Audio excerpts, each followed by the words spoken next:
a 4-hour course for local business owners to show them how to make your facilities and, of course, your employees as safe as possible. Joining us this morning to tell us a little bit more, we have Police Chief David Roddy and Crime Prevention Specialist Chris Jones. Gentlemen, thanks for joining us. Good morning, Jeff. Thanks for having us. So first off, tell me what inspired you to offer this course to Chattanooga area businesses? One of the things the police department looks to do is how we can reduce crime in the 3 areas that it occurs. A philosophy in law enforcement is you look at what's called the crime triangle. You have a victim, a suspect, and a location involved in any crime. If you can remove one of those points from the equation, the crime simply doesn't occur. So when we started looking at how we use focused deterrence for our suspects, how we use victim support services to build and support those that suffer from violence, we also looked at what we could do as far as the locations in Chattanooga. And the best way to do that was to bring in a course through the Law Enforcement Innovation Center to help educate business owners, business managers, residences of what they can do with their physical structure, their area, their awareness to affect that one part of the crime triangle. Right, and now Chris, that's where you come in. You're going to be coming in and teaching the course. So what are some of the topics we're going to be covering a little bit more in detail? Sure, yeah. So we'll take a really comprehensive look at all aspects of crime prevention. And essentially, I'm going to take a 2-week class that I had to go through, and I'm going to condense it to the 4 hours. But we're going to talk about glazing, which is not donuts, but your windows and your glass. And sorry, Chief. We'll talk about access control. We'll talk about territoriality, establishing perimeters, natural surveillance. There's just a number of topics that we'll cover. And these are items that a business owner may not instantly think of or even remember to think about in the course of their everyday life, correct? Or is this something that may come second nature?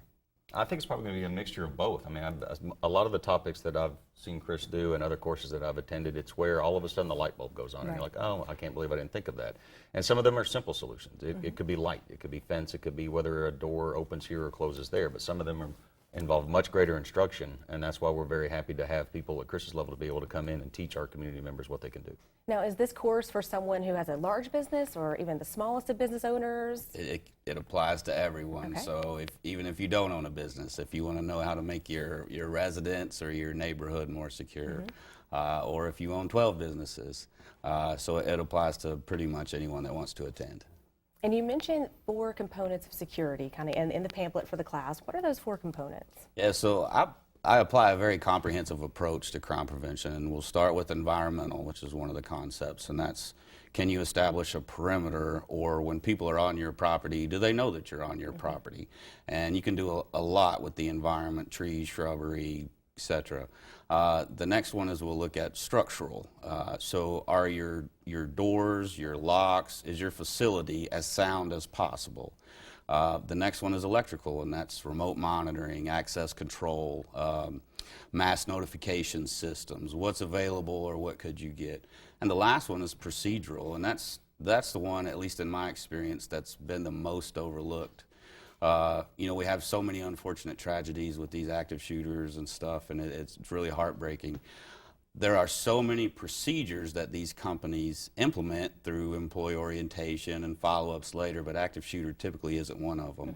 So do you have a comprehensive emergency management plan to include active shooters' workplace violence?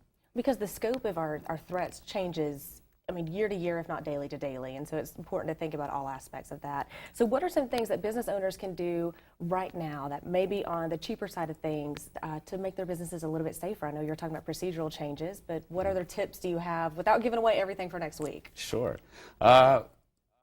Business owners and managers have a direct responsibility to the public to make sure that their customers are safe when they're in their area. So lighting is a big one. Make sure that you don't have any dark spots in your parking lot, within your business certainly. Make sure that if people aren't supposed to be there after hours, that it's established in some way, whether a gate is closed, signs are up, etc. Also, as I mentioned, the procedural aspect, a lot of businesses or staff will get complacent with those procedures and won't necessarily follow them to the extent that they should be. So are you reevaluating those procedures, and are you training on those procedures? One of the best quotes that I use in my classes is from a behavioral psychologist. His name is Stephen Cremando, and he says, we do not rise to the occasion, we fall to our training. So if they've received no formal training on it, where do they go and what do they do? Right, okay, and I've been in a lot of businesses where they say, right, like you mentioned, do employee orientation, but maybe you don't revisit that plan, or, you know, you don't revisit that at any point. So the course is next week, 4 days next week. It's a free course, right? Yes, the police department is paying the bill for this. Well, thank you very much. You're welcome. I'll speak for business It's owners. our pleasure. So we'll pull up that information. You do have to register online ahead of time. The website is right there on your screen. The classes are going to be at 1100 Market Street, except for the last day, and it's at a different location. Yes, But all it's at that the information- FJC. At the FJC, The okay. Family and I'll- Justice Center out on Uptain Road by Eastgate. Perfect. And everything, again, is online. You will need to register ahead of time. Thanks so much for joining us, guys. Thank you for Thanks having for us. having us. We'll be right back on Let's Chat.